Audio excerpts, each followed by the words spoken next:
Hey everyone, welcome back to the library. Our summer reading theme this year is Tales and Tales, so we've been taking a look at stories that involve animals as either the main characters or important supporting cast.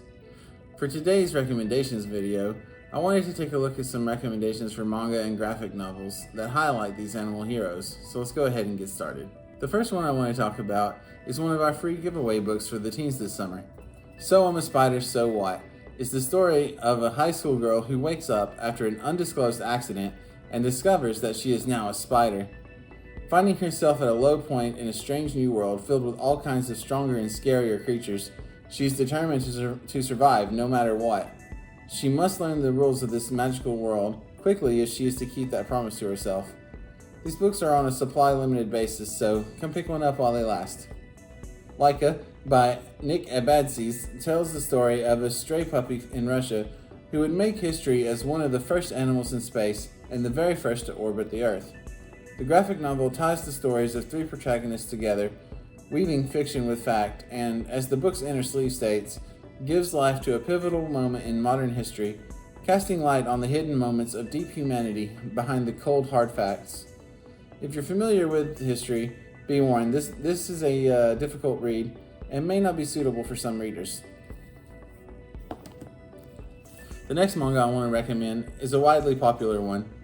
Fruits Basket is the story of high school student Toru Honda.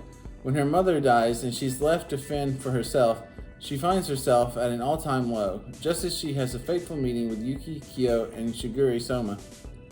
She discovers that certain members of the Soma family are cursed by the spirits of the Chinese zodiac, and turn into their respective animals when hugged by members of the opposite gender who are not zodiac spirits. Toru takes it upon herself to find a way to break the curse and help out her newfound family. Mouseguard Winter 1152 is the sequel to David Peterson's first Mouseguard novel. This direct sequel to the first picks up after an event called Midnight's Rebellion.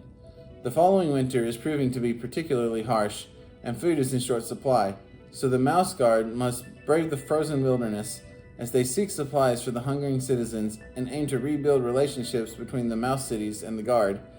But with hungry predators on the hunt and the deepening snow on the rise, even the guard's most seasoned warriors may not be able to make it to spring.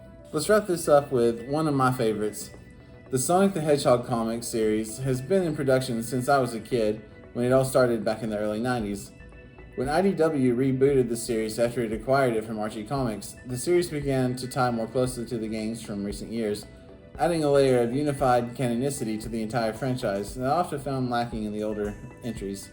In this new series, which begins sometime after the events of Sonic Forces, Eggman has gone missing after his last battle with Sonic. In his absence, the Freedom Fighters have been busy rounding up gangs of wandering badniks, but suddenly the robot attacks become more coordinated, as if someone is orchestrating them once again.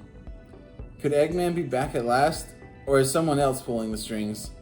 Check out the Sonic the Hedgehog series from IDW to find out. That's all for today's recommendations. I hope it helps you pick out the next thing to read this summer, and that you enjoy these picks.